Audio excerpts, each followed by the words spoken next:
Hi, I'm Professor Melko, Chemistry PhD, and your university chemistry professor.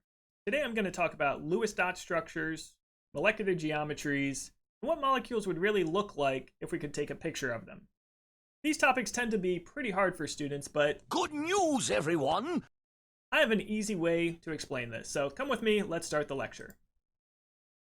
Lewis dot structures, right? We've learned about these before in previous videos. You can go back and watch Lewis dot structures for elements. Here we're going to be making Lewis dot structures for compounds, not just atoms or elements. So we've seen how to draw electron dot formulas for atoms. Maybe you have phosphorus, which has 5 valence electrons. What we do is take each of these valence electrons and put it around the symbol of the element. So phosphorus is P. I start here and draw 1 electron on each side, north, south, east, west, or I guess east, south, west, north. And then start pairing them up. I've gone through 4, so here's my 5th, and I'm out of my 5 valence electrons. So that's the sort of dot formula or Lewis dot structure for phosphorus. Okay, now we want to make these for molecules. Okay, so think about something like carbon dioxide. You can now make these Lewis dot formulas to look something like this.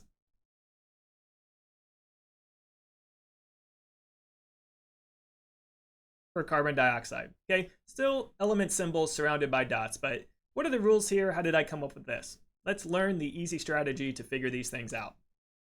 Here are the 5 patented rules for assigning Lewis dot structures. 1, calculate all the valence electrons. Same as we did with atoms on their own, count up the valence. Make sure you also incorporate the charge.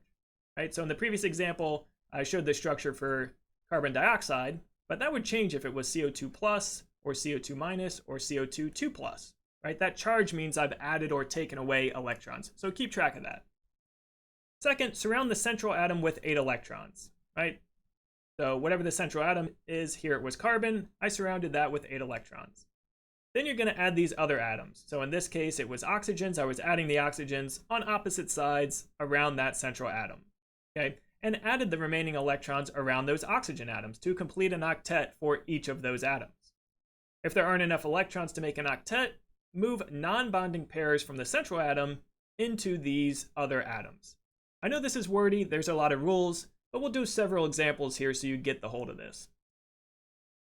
Replace bonding electrons at the end with a line for each pair. So coming back here, instead of having these electrons between these 2 atoms, which are bonding electrons, I'm going to replace those with lines that signify those bonding pairs. Okay, so here's my Lewis dot structure for CO2. Let's break each of these 5 steps down and apply it to an example. Here the example is water, the best molecule in the world. Calculate the total number of valence electrons, that's step 1. Hydrogen, we know, has 1 valence electron each. It's in this alkali metal column. It is not an alkali metal itself, but everything in this first column here is 1 valence electron, 1 s electron. Oxygen has 6 valence electrons. Here it is. It has these 2 s electrons and these 4 p electrons. So that's 6. There's 2 hydrogens, so 1 times 2 is 2.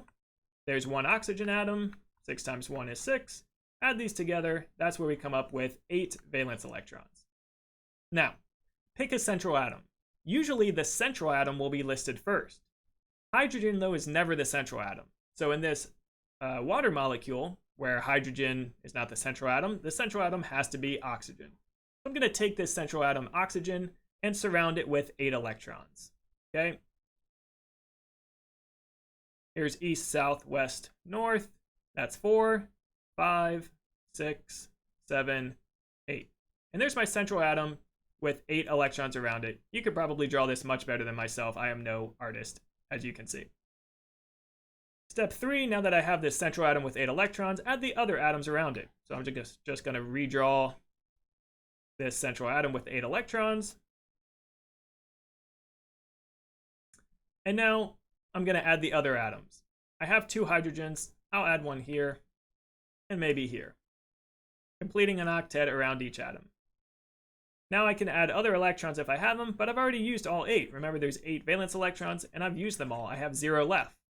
But that's okay here. Usually I would be adding more electrons around these other atoms, but hydrogen only wants 2, and it has 2. What 2 does it have?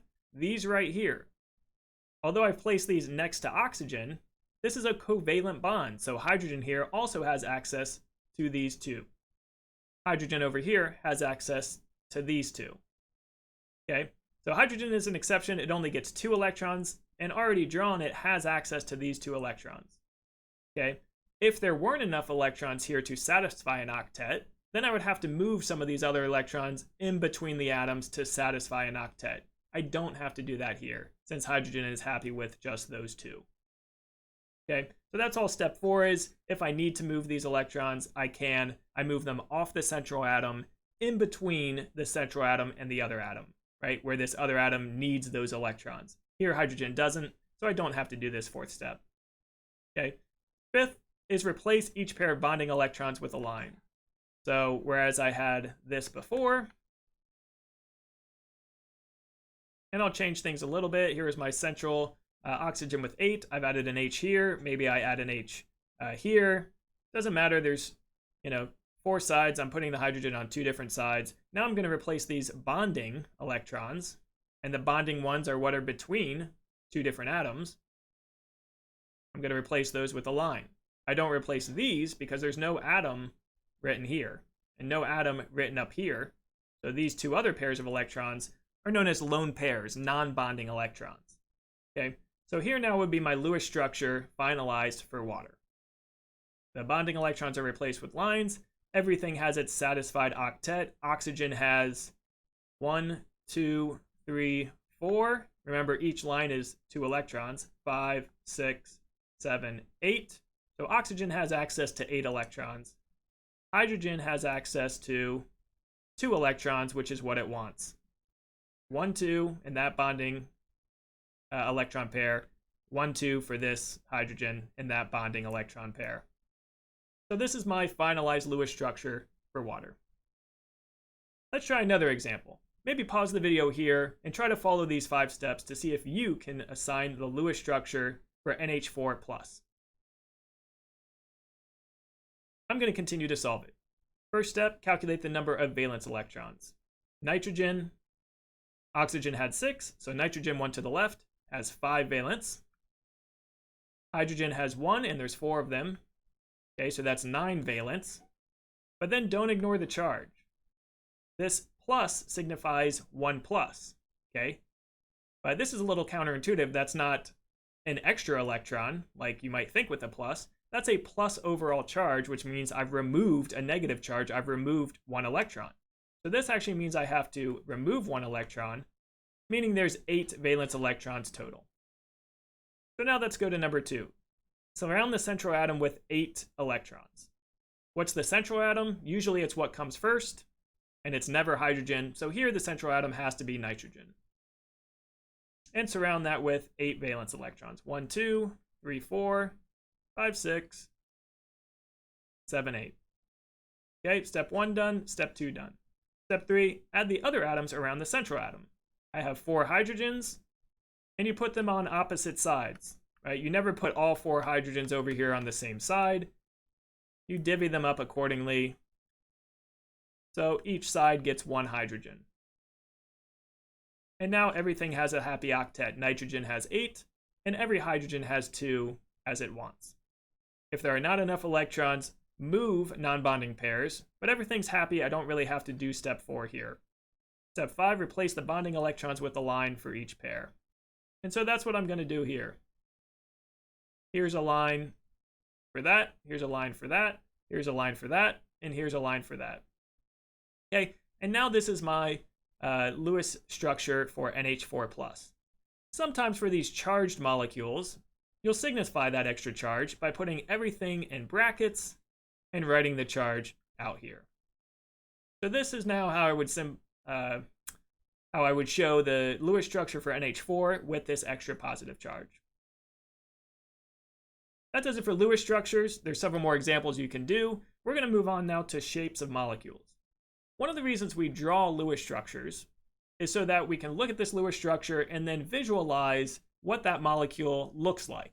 Okay? Because in 2 dimensions, this flat NH4 molecule doesn't really tell the whole story. What is the actual geometry of this thing if I had it in 3 dimensions and could spin it around and look at it? That's really what we want to know. But for that, we need to know a couple things first. Okay, molecular shape is important to actually governing how these things react and what properties these molecules have. It really comes down to bonding versus non-bonding pairs that predict the shape of a molecule. Okay, it turns out for something like water, the shape is bent. And it's bent because there's these 2 extra lone pairs or non-bonding pairs that take up more room and squish these bonding pairs down towards one another. Okay, you might usually think this molecule should be flat, right? There's 4 domains, they all get away from each other, but the 2 non-bonding actually take up more room and squish this molecule down. Trigonal pyramidal, that's something like ammonia NH3. There's 1 non-bonding pair up here that kind of squishes all these other bonds down towards one another. Okay, so these lone pairs or non-bonding electrons often dictate the geometry of the molecule, but I have to keep track of both bonding and non-bonding. These electron pairs repel each other. That's why these bonds sort of flare away from one another, right? Just like in water, it's not like you have, I have the oxygen molecule here, the hydrogen's not here, and the other hydrogen's not here, and the lone pair is over here, and another lone pair is over here. These electrons are all negatively charged, okay? They tend to want to get away from one another, right? So the electron pairs are placed as far away from each other as possible so that we can predict what the actual shape will be. This is called valence shell electron pair repulsion theory, right? So the electron pairs repel one another because they're all negatively charged, okay? And it's really only the valence shell electrons we care about. Importantly, these non-bonding electrons, as I've said before, take up more space than bonding, okay? So the bonding I'll label with a B here, right? These are between oxygen, it's a little hard to see, this oxygen molecule. I'll draw the Lewis structure up here.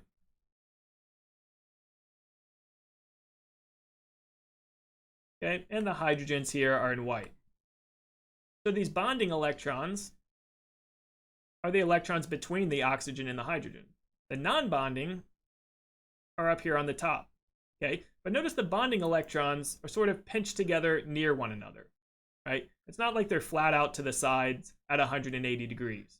The angle is actually less than 180. These get pinched towards one another, okay? And that's because these non-bonding pairs up here actually take up a lot of room, right? Much more than these little bonding pairs do that are sort of localized here and here. So because these non-bonding pairs take up a lot of room, it tends to pinch the bonds towards one another, okay? So that's what's shown here in water. This bent geometry is because these bonding pairs are getting bent towards one another. So you can think about something like CH4 methane. Turns out there's 4 bonding pairs here and 0 non-bonding. Since everything is bonding, they're all equidistant from one another. There's no non-bonding to pinch bonds close to one another, and the bond angle between all these bonding groups happens to be 109.5. But if you replace one of these bonding pairs with a non-bonding pair, now all these bonds get pinched towards one another and the angle is lowered from 109.5 to 107. Okay, so having these extra non-bonding electrons compared to a bonding electron pair ends up pinching the other bonding pairs closer to one another and the bond decreases. Okay, so that's the effect of non-bonding electrons. There's a similar effect of multiple bonds. So consider this molecule, carbon, fluorine, chlorine, and an oxygen. Turns out the Lewis structure looks like this to satisfy an octet around everything.